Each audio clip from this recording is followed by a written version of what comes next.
So you open your phone and there it is, the message or the letter from your adult child. Maybe it's blaming you, accusing you, or even lashing out. And what happens then is your chest is tightening, right? Your stomach drops. And so what do you do now? I promise you this is not the time or the moment to respond. This is the moment to breathe.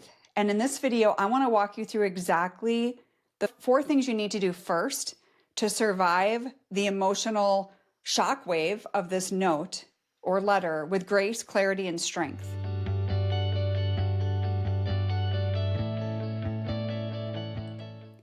Number 1, always has to start with emotional regulation of yourself. And sometimes that's the hardest, right?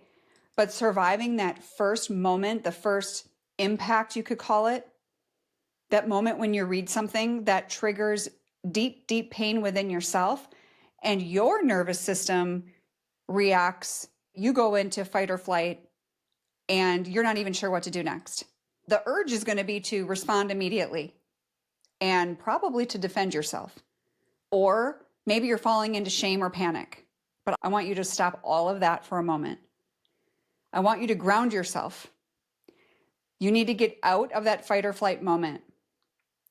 You remember the old saying, stop, drop, and roll in a fire? I like to say stop, breathe, and move. Because you need to stop what you're doing. Whatever you're doing, I need you to stop, and I don't want you to respond. I want you to breathe, and then I want you to move your body. Get outside wherever you currently are at, where you read that note. If you're in your office, at work, wherever you are, I want you to move out from that particular place. If you're able to, get outside and walk. Go for a walk, go outside, walk around your house, whatever you need to do. You need to just breathe. You need to calm down because this is not about resolution right now. This is about regulation of yourself. And that is by far number 1. And you may think, well, what then?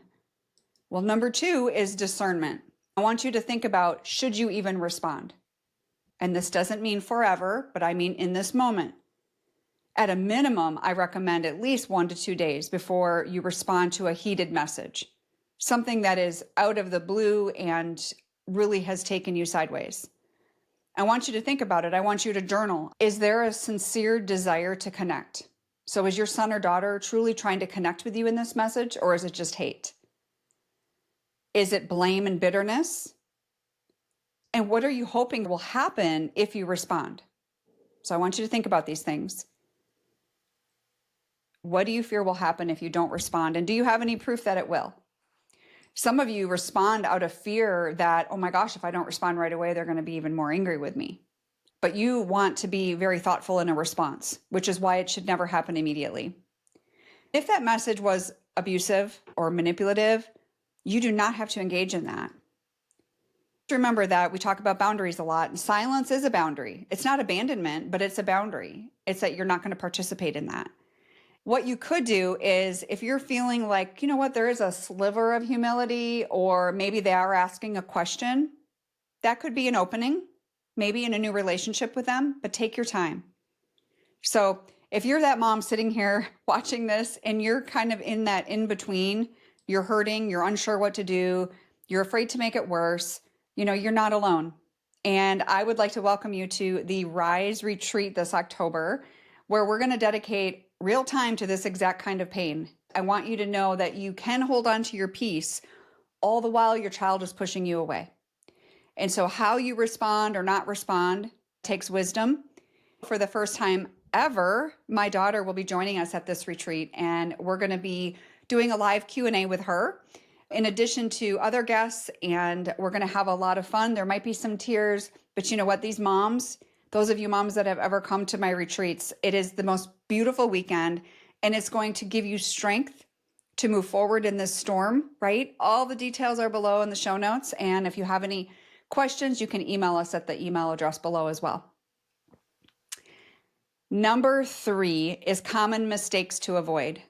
The biggest thing, like I mentioned earlier, is responding too fast. We don't want to do that because then your emotions are the one controlling everything, not your wisdom. So if you feel like you have to try and explain everything, that is not going to be helpful at all. It's going to make you sound more defensive or even dismissive. You could be guilt tripping and not even realizing it. And that fuels shame and will push them further away, right? So we don't want you to feel depleted or resentful. We need to navigate this very carefully.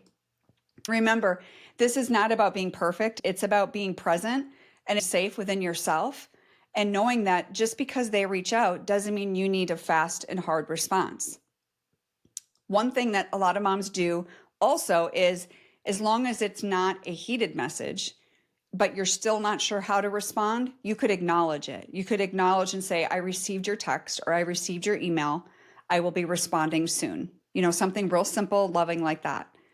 But lastly, number 4 is you don't have to carry this alone. This is not a time to think about, oh, I made these mistakes. My child is hurting, so therefore I don't deserve peace. That's just not factual. And so you have to protect your own heart in this.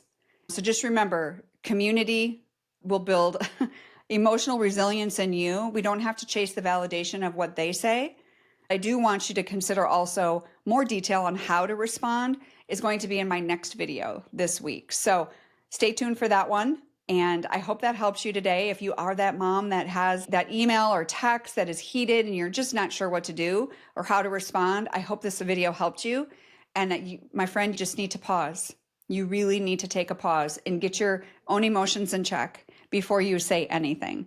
So we'll see you in the next video. God bless.